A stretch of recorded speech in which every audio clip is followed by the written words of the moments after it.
How was it coming back tonight?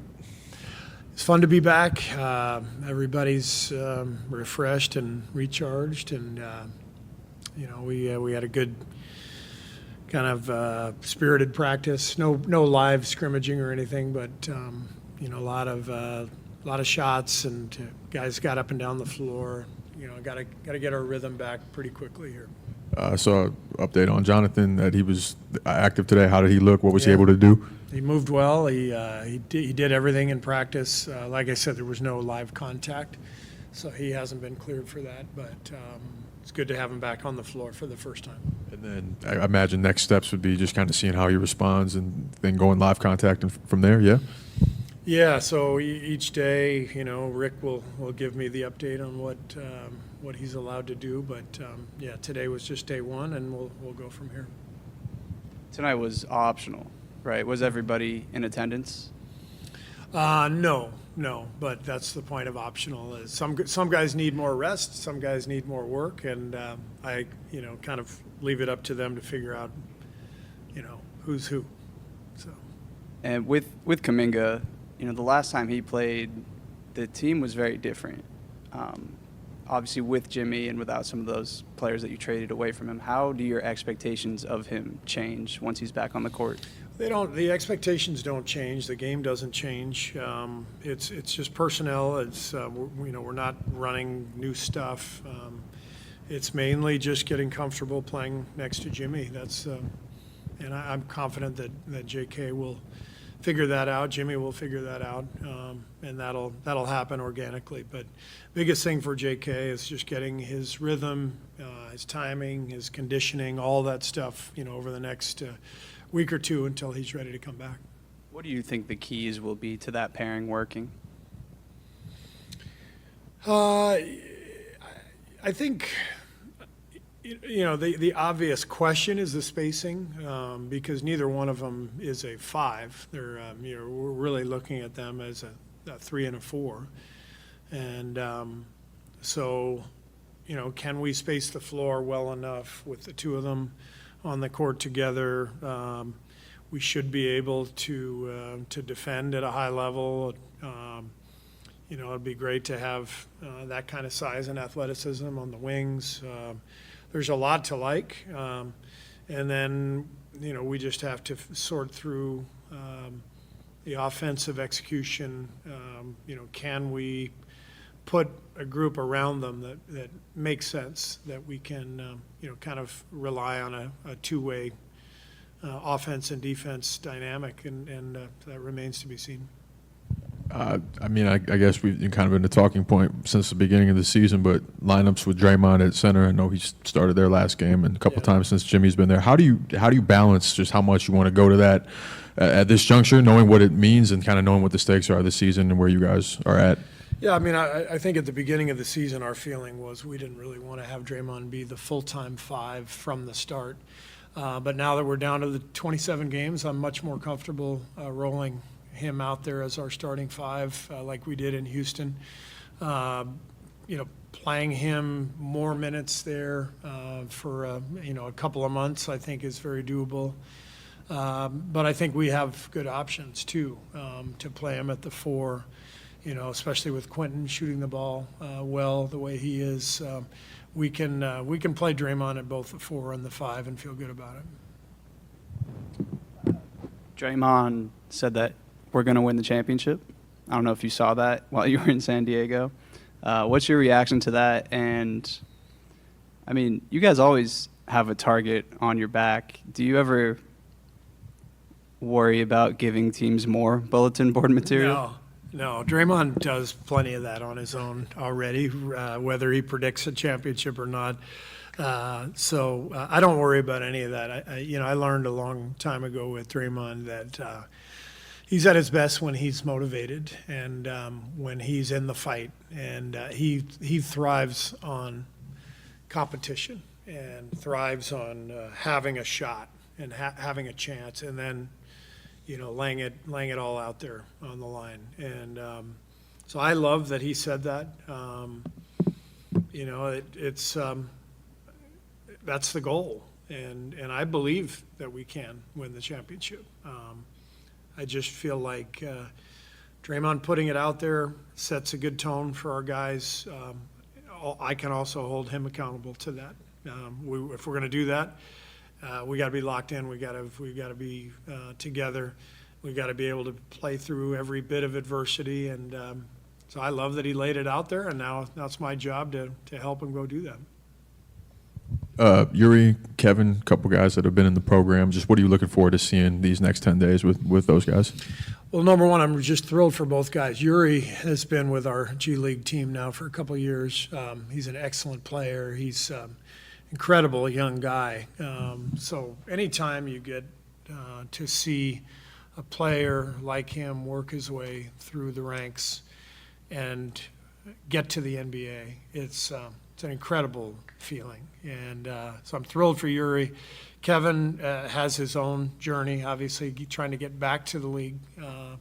And both guys have been fantastic in Santa Cruz, and they've earned it. And so I'm really happy for both of them. They're both really good players, very different. Kevin gives us the athleticism and size and length that made him a lottery pick. I think he's really worked hard on his game, made some dramatic improvement this year, and I think he's got a chance to help us. And then Yuri is he's just a winner. Santa Cruz plays better when he's on the floor. He's a true point guard. He's going to come in and help us every day in practice, and I'm very confident that if I put him out on the floor, a lot of good stuff's going to happen. So I'm happy to have both guys. Thanks, gentlemen. Sam Gordon, San Francisco Chronicle, congrats on the 10-day. Yes, what was the process like playing through Santa Cruz? I know you were with the Warriors Summer League, playing with Santa Cruz. Just what has this past X amount of months been like with the organization to get to this point? Yeah, that was kind of the whole plan, going back to the Summer League and training camp, talking to the front office and Steve, just going down there, learning the system more. They liked me a lot in the summer. They just wanted me to grow, get better, develop down there. No better place to learn than obviously the G League team, and Steve's son is the head coach, Nick. So me and Nick talked, got on the same page, and just learn the system, knowing what I got to do when I get up top, and everything worked out because I'm right here. Yeah, absolutely. What were your points of emphasis with the G League program? What kind of things did they have you working on and focusing on? Obviously, there was a lot of production there, but what were you kind of focusing on with an eye to getting this point?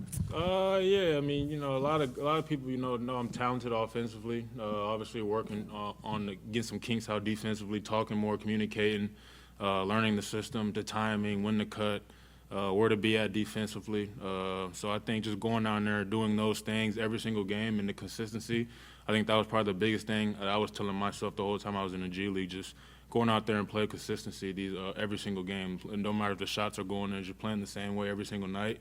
And I think, once I just, started playing my game and having fun, I think kind of just skyrocketed and went up from there.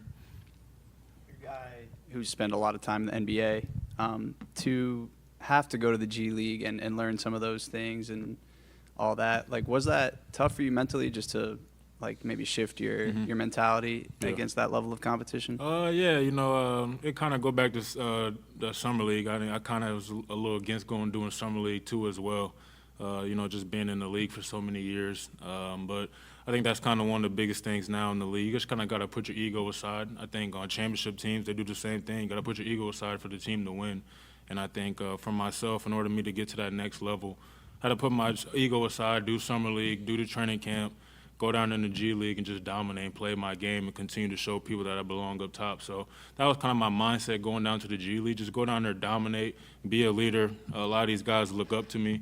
The coaches are watching my body language. They're watching everything down there. So just not here every single team.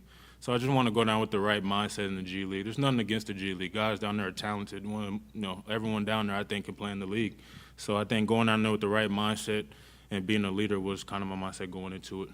A lot of those guys at Santa Cruz this year, like Guy, Pat, Quinten, they've made contributions with the Warriors. What does that say about the state of development in this organization, and also does that provide proof of concept for guys at the G League level? One of the main reasons kind of why I went down there. They do a really good job of developing their guys. Like I said, going down there, learning the system, the timing of everything, the defensive system down there. So, like you said, Guy, Pat, even QP, a lot of guys in the past, Loon, GP, just to name a few, have gotten those call-ups just by buying into the system, going on there, doing what the coaches says and learning the system. And now look, they all got rewarded. So I think that's kind of the bigger picture when I was looking back and doing G League all year was just play my game, do the right things, and eventually I'll get blessed. So. I mean, 10-day contract. What are you looking to do these next 10 days?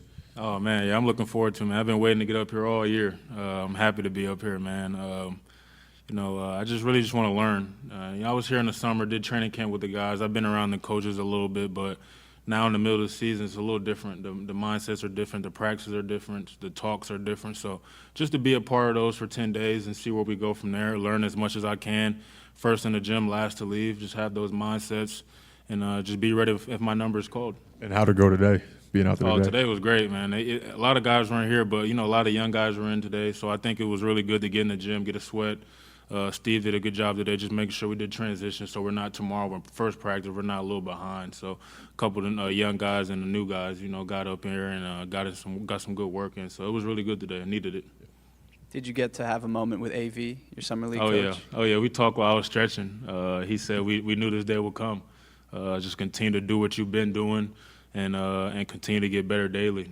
We talked a lot through Summer League, man. He was kind of one of my biggest advocates, during the summer and this whole G League. So I definitely thanked him a lot earlier today because, like I said, he was preaching for me a lot all year. So continue to talk to him, continue to go for him for advice, especially during these 10 days, and we'll see how we are. Yuri, Danny Emmerman with the Bay Area News Group. What was your reaction to getting the 10-day deal? Just excited, blessed. I don't know. I was just very excited for the opportunity. What do you hope to accomplish with these next 10 days? Just being me, showing who I am, showing why and how I got to this place I am now. Just being true to myself, true to my game, and just showing I'm the guy everybody thinks I am, and the guy everybody don't think I am. So just being true to myself and my game. Who are you? Unknown. For now. You've been with the Warriors program now for a couple of years. What was the experience like in Santa Cruz? How did you kind of approach your development being undrafted, and then signing with Santa Cruz? Yeah, coming out, not being drafted, going undrafted, everything was just kind of up in the air. So it was just a grind, something I've been a part of my whole life, something I've been doing my whole life. So nothing new to me. Just kind of working my way up from the bottom and learning a new game. It was very different in college, so just coming in and being a sponge, soaking everything in and just learning. Last year, I kind of was playing behind some guys, and I knew coming into my second year I would be much more ready, much more prepared. So I came into this year looking to accomplish a lot of things, and I feel like I'm heading down the right path right now. What were some of the big differences, adjusting from the college game from St. Louis to Santa Cruz? Guys just much more athletic. Guys are bigger, taller, longer. The game is faster. The NBA game is one of those games where it's more of a you got to be able to think on a move, and more of an IQ game. Where college, you kind of slowing the pace down, slowing the game down. You're looking back at your coach for every play. And in the NBA, you kind of just playing off instincts, mismatches. It's just a total different game all around. What are some of the nuances, from your position at your size that you've picked up on that have helped you, like you said, against bigger, faster, stronger competition? Yeah, it's just kind of learning different hacks, watching a lot of film. It's something you can kind of look at and be like, "Oh, I got it," until you get out there, and then it's a whole different ball game. So coming from college to the NBA, the G League, I'm getting guys who guard and move 6'4", 6'5", 210 pounds, and I'm a 6-foot guard who weigh 190 pounds on a good day. So it's kind of like just kind of learning different hacks and watching film to be able to manipulate the defense and the offense however you want to. So it's a lot that goes into it. The Santa Cruz team runs a similar system to the Warriors, obviously. What were some of the difficulties in trying to adjust to that and learn it? one big thing that the Warriors is big on is .5 basketball. So that's not holding the ball, catching it, either shooting it, driving, or passing it. So, like I said, it's more of a high IQ, quick decision game. So kind of already knowing and being comfortable in your game to make those plays when that ball do come to you. And that's just not on the offensive end, on defensive end as well, kind of knowing different coverages and different X outs and hot closes and short closes and just a total different ball game, but something I've been able to pick up on.